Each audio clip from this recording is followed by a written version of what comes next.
सबको माफ करते हुए और सबसे माफी मांगते हुए हट जाओ, ठीक है। ಹಾಯ್ ಹಲೋ ಫ್ರೆಂಡ್ಸ್, ಬದುಕಿಗೆ ಸ್ಫೂರ್ತಿ ಯೂಟ್ಯೂಬ್ ಚಾನಲ್ ವೀಕ್ಷಕರಿಗೆ ನಮಸ್ಕಾರಗಳು. ಸೊ ನಾನಿವತ್ತು ಹೇಳೋಕ್ಕೆ ಹೊರಟಿರುವುದು ಒಂದು ಕರುಣಾಜನಕ ಕತೆ ಅಂತಲೇ ಹೇಳ್ಬೋದು. ದೇಶಾದ್ಯಂತ ಚರ್ಚೆ ಆಗ್ತಿದೆ 3 ದಿನಗಳಿಂದ ಈ ಒಂದು ಕತೆ, ಮತ್ತು ಹೆತ್ತವರ ಕರುಳನ್ನು ಹಿಂಡುವ ಒಂದು ವ್ಯಥೆ ಅಂತಲೇ ಹೇಳ್ಬೋದು. ಹೆತ್ತ ತಂದೆ ತಾಯಿಯೇ ದಯಾಮರಣಕ್ಕೆ ಕೋರ್ಟಿನ ಮೊರೆ ಹೋದಂಥ ಒಂದು ಕತೆ. ಸೊ ಫ್ರೆಂಡ್ಸ್, ನಿಮಗೆಲ್ಲರಿಗೂ ಗೊತ್ತೇ ಇರ್ಬೋದು, ಕಳೆದ 3 ದಿನಗಳಿಂದ ಸೋಷಿಯಲ್ ಮೀಡಿಯಾದಲ್ಲಾಗಿರ್ಬೋದು ಅಥವಾ ಮೀಡಿಯಾದಲ್ಲಿ ನಾವು ನೋಡ್ತಾನೆ ಇದ್ದೀವಿ ಈ ಒಂದು ಚರ್ಚೆ ಆಗ್ತಾ ಇರುವಂಥ ಒಂದು ವಿಷಯ. ಸೊ ಮೊದಲ ಬಾರಿ ನಮ್ಮ ಭಾರತ ಸಂವಿಧಾನದಲ್ಲಿ ದಯಾಮರಣದ ತೀರ್ಪನ್ನು ಕೊಟ್ಟಿದ್ದಾರೆ. ಅಷ್ಟೇ ಅಲ್ಲ, ಈವನ್ ಜಡ್ಜು ಸಹ ಈ ಒಂದು ತೀರ್ಪನ್ನು ಕೊಡ್ತಾ ಕಣ್ಣೀರು ಹಾಕಿದ್ದಾರೆ ಅಂತ ಕೇಳ್ಪಟ್ವಿ.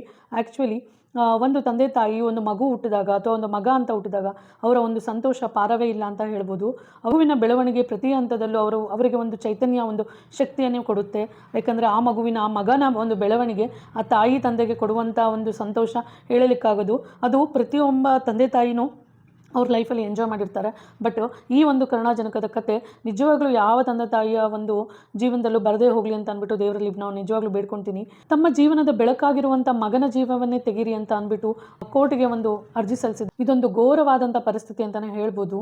ತಂದೆ ತಾಯಿಯ ಒಂದು ಮನಸ್ಥಿತಿನ ಊಹೆ ಮಾಡಲಿಕ್ಕೂ ಯಾರಿಗೂ ಆಗೋದಿಲ್ಲ. ಯಾಕಂದರೆ ಎತ್ತ ಮಕ್ಕಳನ್ನು ದೀರ್ಘಾಯುಷ್ಮಾನವಾಗಿ ಬೆಳೀಲಿ ಅಂತ ಅನ್ನುವಂಥ ಒಂದು ಮನಸ್ಥಿತಿ ಎಲ್ಲ ತಂದೆ ತಾಯಿಗೂ ಇರುತ್ತೆ. ನಿಜವಾದ ಪ್ರೀತಿ, ನಿಜವಾದ ಕಾಳಜಿ, ನಿಜವಾದ ಒಂದು ಅವರ ಒಂದು ಜೀವನದ ತ್ಯಾಗ ಮಾಡ್ತಾರೆ.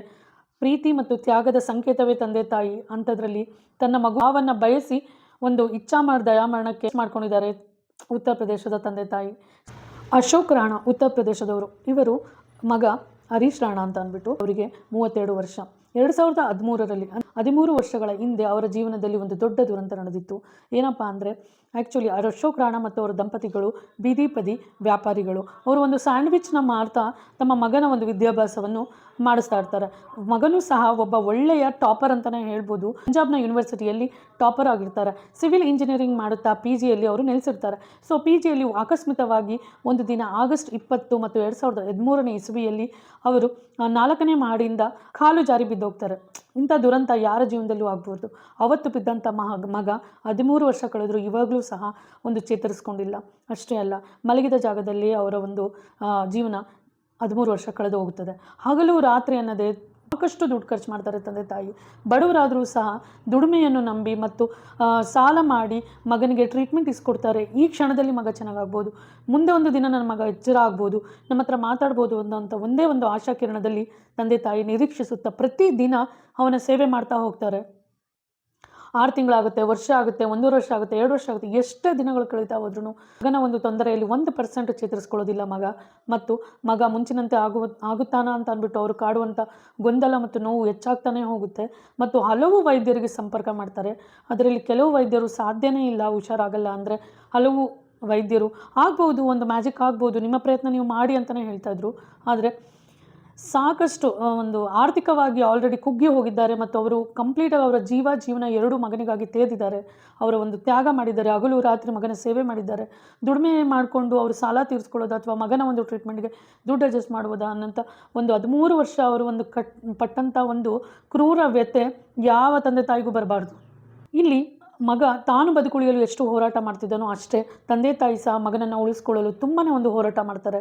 ಬಟ್ ಕೊನೆಯಲ್ಲಿ ಅದು ಸಾಧ್ಯನೇ ಇಲ್ಲ ಎಂದು ತಿಳಿದ ತಂದೆ ತಾಯಿ ಕೋರ್ಟ್ನ ಮೊರೆ ಹೋಗ್ತಾರೆ ದಯಾಮರಣಕ್ಕಾಗಿ. ಬಟ್ ನಮ್ಮ ಒಂದು ದೇಶದಲ್ಲಿ ಇಲ್ಲಿ ತನಕ, ನಮ್ಮ ಒಂದು ಸಂವಿಧಾನದಲ್ಲಿ ಇಲ್ಲಿ ತನಕ ದಯಾಮರಣ ಯಾವುದೇ ವ್ಯಕ್ತಿಗೆ ಕೊಟ್ಟಿರಲ್ಲ. ನಮಗೆಲ್ಲ ಗೊತ್ತೇ ಇದೆ. ಹಲವು ವರ್ಷಗಳ ಹಿಂದೆ ನಾವು ಈ ಕೇಸ್ನ ಕಂಡಿದ್ವಿ. ಅರುಣಾ ಶಾನ್ಭೋಗ್, ಈ ನರ್ಸ್ನ ವ್ಯಥೆ. 42 ವರ್ಷಗಳ ಕಾಲ ಅವರು ಕೋಮಾದಲ್ಲಿರ್ತಾರೆ ಬಾಂಬೆಯಲ್ಲಿ. ಆ್ಯಕ್ಚುಲಿ ಇವರು ಉತ್ತರ ಕನ್ನಡದ ನಮ್ಮ ಒಂದು ಕರ್ನಾಟಕದವರು, ಬಟ್ ಅವರು ಬೆಳೆದಿದ್ದೆಲ್ಲ ಬಾಂಬೆದಲ್ಲಿ. ಅಲ್ಲಿ ನರ್ಸ್ ಆದಂಥ ಇವರು ಒಂದು ಬ್ರೂಟಲ್ ಒಂದು ಅಬ್ಯೂಸಿಗೆ ಒಂದು ಒಳಗಾಗ್ತಾರೆ ಮತ್ತು ಒಂದು ಡಾಗ್ ಚೈನಿಂದ ಅವರ ಕತ್ತನ್ನು ಇಂಜೂರ್ ಮಾಡಲಾಗುತ್ತೆ ಒಬ್ಬ ವ್ಯಕ್ತಿ. ಸೋಹನ್ ಲಾಲ್ ಅನ್ನೋ ವ್ಯಕ್ತಿಯಿಂದ ಅವರು ಒಂದು ಅಟ್ಯಾಕ್ ಆಗ್ತಾರೆ. ಆಗ ಅವರು ಕೋಮಾಗೆ ಹೋಗ್ಬಿಡ್ತಾರೆ. ಸೊ ಇವರ ಪರಿಸ್ಥಿತಿ ಕಂಡು ಒಬ್ಬರು ಸಮಾಜಮುಖಿ ಪಿಂಕಿ ವಿರಾನಿ ಅನ್ನೋರು ತುಂಬಾ ಹೋರಾಟ ಮಾಡ್ತಾರೆ. ಸುಪ್ರೀಂ ಕೋರ್ಟಿಗೆ ಅಪ್ಲಿಕೇಶನ್ ಹಾಕ್ತಾರೆ. ಅವರಿಗೆ ದಯಾಮರಣ ಕೊಡಿ ಅಂತ ಅಂದ್ಬಿಟ್ಟು. ಬಟ್ ಕೋರ್ಟ್ ಒಪ್ಪೋದೇ ಇಲ್ಲ. ಏನಕ್ಕೆ ಅಂತಂದರೆ ಅಲ್ಲಿ ಮನೆಯವರೆಲ್ಲ ಕೈ ಜಾರಿ ಬಿಟ್ಟರು ಸಹ ಬಾಂಬೆಯ ಏಮ್ಸ್ ಹಾಸ್ಪಿಟ್ಲ ಸಿಬ್ಬಂದಿ ಅವರ ಒಂದು ಕೊನೆ ಉಸಿರಿರೋ ತನಕ ನಾವು ನೋಡ್ಕೊತೀವಿ ಅಂತ ಹೇಳ್ತಾರೆ. ಹಾಗಾಗಿ ಅವರಿಗೆ ಕೊಡುವಂಥ ಪೋಷಣೆ ಮಾಡ್ತಾನೆ ಇರ್ತಾರೆ.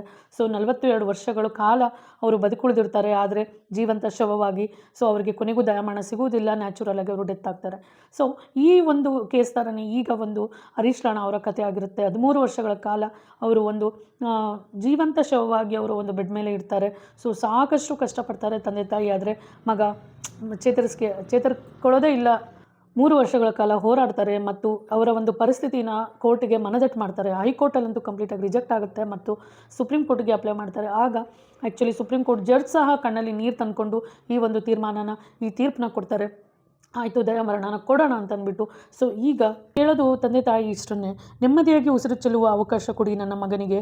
ಯಾಕೆ ಅಂತಂದ್ರೆ 13 ವರ್ಷಗಳ ಕಾಲ ಅವರು ತುಂಬಾ ಒಂದು ಮಗ ನೋವನ್ನು ಅನುಭವಿಸ್ತಾರೆ. ಯಾಕಂದರೆ ಕೊಳವೆ ಮುಖಾಂತರ ಅವರಿಗೆ ಪೋಷಕಾಂಶದ ಒಂದು ಲಿಕ್ವಿಡ್ನ ಹಾಕ್ತಾ ಇರ್ತಾರೆ. ಅದರಿಂದ ಹರೀಶ್ ರಾಣಾ ಅವರು ಬದುಕುಳಿದಿರ್ತಾರೆ. ಆದರೆ ಅದು ಎಷ್ಟು ವರ್ಷಗಳ ಕಾಲ ನಡೆಯುತ್ತೆ? ಯಾಕೆ ಅಂತಂದರೆ ಇವರಿಗೂ ಸಹ ಸಾಕಷ್ಟು ವಯಸ್ಸಾಗಿದೆ, ತಂದೆ ತಾಯಿ ಸಹ. ಯಾಕಂದರೆ ಅವರಿಗೆ ಒಂದು ಜೀವ ಹೋದ್ಮೇಲೆ ಆ ಮಗನ ಪರಿಸ್ಥಿತಿ ನಿಜವಾಗ್ಲೂ ಹೇಳಲಾಗದ್ದು. ಯಾಕಂತಂದ್ರೆ ಅವ್ರು ಇರೋ ತನಕ ತಂದೆ ತಾಯಿ ಮಾತ್ರ ಅಲ್ವಾ ನಿಜವಾದ ಒಂದು ತ್ಯಾಗ ಮಾಡಲಿಕ್ಕೆ ಸಿದ್ಧ ಆಗಿರೋದು ಈ ಪ್ರಪಂಚದಲ್ಲಿ. ಸೊ ಮಗನ ಒಂದು ಈ ಪರಿಸ್ಥಿತಿಯಲ್ಲಿ ಅವರು ಏನಾದರೂ ದೂರ ಹೊರಟೋದ್ರೆ ಅಥವಾ ಅವರ ಒಂದು ಜೀವ ಹೋದರೆ, ಸೊ ಅವ್ರ ಕೈಲಾಗದೆ ಹೋದರೆ ಮಗನ ಅವ್ರು ಯಾವ ರೀತಿ ಅವ್ರು ಪೋಷಿಸಲಿಕ್ಕೆ ಸಾಧ್ಯ? ಹಾಗಾಗಿ ಮಗನಿಗೆ ನೆಮ್ಮದಿಯಾಗಿ ಉಸಿರು ಚೆಲ್ಲುವ ಅವಕಾಶ ಕೊಡಿ ಅಂತ ಅಂದ್ಬಿಟ್ಟು ರಿಕ್ವೆಸ್ಟ್ ಮಾಡ್ತಾರೆ. ಸೊ ಕೊನೆಗೂ ದಯಾಮರಣ ಸಿಕ್ಕುತ್ತೆ. ಹೆತ್ತವರಿಗೆ ನೆಮ್ಮದಿಯೋ ಅಥವಾ ಇದೊಂದು ಶಾಶ್ವತ ನೋವೋ ಗೊತ್ತಾಗ್ತಾ ಇಲ್ಲ. ಆ್ಯಕ್ಚುಲಿ ಪುತ್ರ ಶೋಕಂ ನಿರಂತರಂ ಅಂತ ಹೇಳ್ತೀವಿ. ಸೊ 13 ವರ್ಷಗಳ ಕಾಲ ಹಗಲು ರಾತ್ರಿ ಸಹ ನೋಡ್ಕೊಂಡಿದ್ದಾರೆ. ಅಷ್ಟೇ ಅಲ್ಲ, 32 ವರ್ಷದ ಮಗ ಜೀವನದ ಬೆಳಕು ಈ ರೀತಿ ನಂದಿ ಹೋಗ್ತಾ ಇದೆ. ಭಾನುವಾರ ಆ ಮಗನನ್ನು ಅವರು ಏಮ್ಸ್ ಹಾಸ್ಪಿಟ್ಲಿಗೆ ಶಿಫ್ಟ್ ಮಾಡ್ತಾರೆ. ಆ್ಯಕ್ಚುಲಿ ಈಗ ಇಲ್ಲಿಂದ ಶುರುವಾಗುತ್ತೆ. ಸೊ ನಾವು ಈ ಒಂದು ವಿಡಿಯೋ ಕರುಣಾಜನಕವಾಗಿದೆ ನಿಜವಾಗ್ಲೂ. ಸಿಸ್ಟರು ಆ್ಯಕ್ಚುಲಿ ಹೇಳ್ತಾ ಇದ್ದಾರೆ, ಎಲ್ಲರನ್ನೂ ಕ್ಷಮಿಸು, ನೀವು ಹೋಗುವಂಥ ಸಮಯ ಬಂದಿದೆ ಅಂತ ಅಂದ್ಬಿಟ್ಟು ಹೇಳ್ತಾರೆ. ಸೊ ಈ ವಿಡಿಯೋ ರಿಯಲಿ ಅಲ್ಲೋಲ ಕಲ್ಲೋಲ ಎಲ್ಲ ಕಡೆ ವೈರಲ್ ಆಗ್ತಿದೆ. ಆದರೆ ತುಂಬಾ ನೋಡಿದಂಥ ಪ್ರತಿಯೊಬ್ಬರಿಗೂ ನೋವಾಗ್ತಾ ಇದೆ. ತಾಯಿಯಲ್ಲಿರುವಂಥ ಒಂದು ನಿಟ್ಟುಸಿರಿನ ಒಂದು ನೋವು ಕಣ್ಣಲ್ಲಿ ಕಾಣ್ತಾ ಇದೆ. ಆ್ಯಕ್ಚುಲಿ ತುಂಬಾ ಒಂದು ಪೇನ್ಫುಲ್ ಆಗಿರುವಂಥ ವಿಷಯ. ಇಲ್ಲಿ ಜಡ್ಜೇ ಹೇಳ್ತಾರೆ, ಮಗನ ಸಾವನ್ನು ನೀವು ಬಯಸ್ತಾ ಇಲ್ಲ, ಸೊ ಮಗನಿಗೆ ನೆಮ್ಮದಿಯ ಮುಕ್ತಿಯನ್ನು ಕೊಡಿಸ್ತಾ ಇದ್ದೀರಾ. ಸೊ ಕೊನೆಗೂ ದಯಾಮರಣಕ್ಕೆ ಅಗ್ರಿ ಮಾಡ್ತೀವಿ ಅಂತ ಅಂದ್ಬಿಟ್ಟು ಅವರ ಒಂದು ಇದೊಂದು ಐತಿಹಾಸಿಕ ತೀರ್ಪನ್ನು ಹೊರಗಡೆ ಬಿಡ್ತಾರೆ. ಈಗ ಭಾನುವಾರ ಏಮ್ಸ್ ಹಾಸ್ಪಿಟ್ಲಿಗೆ ಶಿಫ್ಟ್ ಆಗಿರ್ತಾರೆ ಹರೀಶ್ ರಾಣಾ ಅವರು. ಸೊ ಇಲ್ಲಿಂದ ಅವರಿಗೆ ಪರೋಕ್ಷವಾಗಿ ದಯಾಮರಣ ಕೊಡಲಾಗುತ್ತದೆ. ಯಾವುದೇ ವೆಂಟಿಲೇಟರ್ನ ಅವರಿಗೆ ಅಳವಡಿಸುವುದಿಲ್ಲ ಮತ್ತು ಆಹಾರನೂ ಕೊಡೋದಿಲ್ಲ ಅಂತ ಅನಿಸುತ್ತೆ. ಸೊ ಕಂಪ್ಲೀಟಾಗಿ ಅವರ ಸಾವಿಗೆ ಈಗ ಎದುರು ಕಾಯಬೇಕಾಗುತ್ತೆ. ನಿಜವಾಗ್ಲೂ ಈ ಒಂದು ನೋವು, ಈ ತಂದೆ ತಾಯಿಯ ಒಂದು ಈ ಪರಿಸ್ಥಿತಿ ರಿಯಲಿ ಯಾರ ಕೈಯಲ್ಲೂ ಒಂದು ಊಹೆ ಮಾಡಲಿಕ್ಕಾಗಲ್ಲ. ಎಷ್ಟೊಂದು ಸಂಕಟನ ಅವ್ರು ಅನುಭವಿಸ್ತಾ ಇರ್ಬೋದು ಅಂತ ಎಲ್ಲರಿಗೂ ಒಂದು ತಾಯಿಯಾದಂಥ ನನಗಂತೂ ತುಂಬಾ ಫೀಲ್ ಆಗ್ತಾ ಇದೆ. ಯಾಕಂದರೆ ಕರಳು ಹೆತ್ತ ಮಕ್ಕಳಿಗೆ ಇಂಥ ಪರಿಸ್ಥಿತಿ ಬಂದರೆ ಯಾವ ರೀತಿ ಒಂದು ಕರಳು ಹಿಂಡುವಂಥ ಪರಿಸ್ಥಿತಿ ಅದು ಅಂತ ಅಂದ್ಬಿಟ್ಟು ಪ್ರತಿಯೊಬ್ಬ ತಂದೆ ತಾಯಿನೂ ಅದನ್ನು ಫೀಲ್ ಆಗ್ಬೋದು. ಅವರ ತಂದೆ ತಾಯಿಗೆ ಒಂದು ದೊಡ್ಡ ಸಲಾಮ್. ಯಾಕಂದರೆ ಅವರ ಒಂದು ತ್ಯಾಗ, 13 ವರ್ಷಗಳ ಅವರ ಸಮಯ, ಅವರ ಒಂದು ಪ್ರೀತಿ, ಅವರ ಒಂದು ತ್ಯಾಗಕ್ಕೆ ರಿಯಲಿ ಎಷ್ಟು ಹ್ಯಾಟ್ಸ್ ಆಫ್ ಹೇಳಿದ್ರೂ ಕಮ್ಮಿನೇ. ಪ್ರತಿಯೊಬ್ಬ ಯಂಗ್ಸ್ಟರ್ಸಲ್ಲೂ ಕೇಳೋದು ಇಷ್ಟನೇ, ನಿಮ್ಮ ಒಂದು ತಂದೆ ತಾಯಿಯ ತ್ಯಾಗವನ್ನು ದಯವಿಟ್ಟು ಅರ್ಥ ಮಾಡ್ಕೊಳ್ಳಿ, ಅವರ ಒಂದು ಪ್ರೀತಿಯನ್ನು ಅರ್ಥ ಮಾಡ್ಕೊಳ್ಳಿ. ಈಗ ನಾವು ನೋಡ್ತಿರ್ತೀವಿ ಹಲವು ಒಂದು ಕ್ಷುಲ್ಲಕ ಕಾರಣಗಳಿಗೆ ಎಷ್ಟೋ ಜನ ತಂದೆ ತಾಯಿ ಬಗ್ಗೆ ಯೋಚನೆ ಮಾಡೋದಿಲ್ಲ. ದಯವಿಟ್ಟು ತಂದೆ ತಾಯಿ ಮಾತ್ರ ನಮ್ಮನ್ನು ತುಂಬಾ ಒಂದು ಪ್ರೀತಿಯಿಂದ ಸಾಕಲಿಕ್ಕೆ ಸಾಧ್ಯ ಮತ್ತು ತುಂಬಾ ಕ್ಷಣಿಕ. ನಾವು ಅಂದುಕೊಂಡಂಥ ಜೀವನ ನಮಗೆ ಆಗೋದಿಲ್ಲ. ಯಾವ ಒಂದು ಪರಿಸ್ಥಿತಿಯಲ್ಲಿ ಆಕಸ್ಮಿಕವಾಗಿ ಏನು ಬೇಕಾದರೂ ನಡೆಯುತ್ತೆ.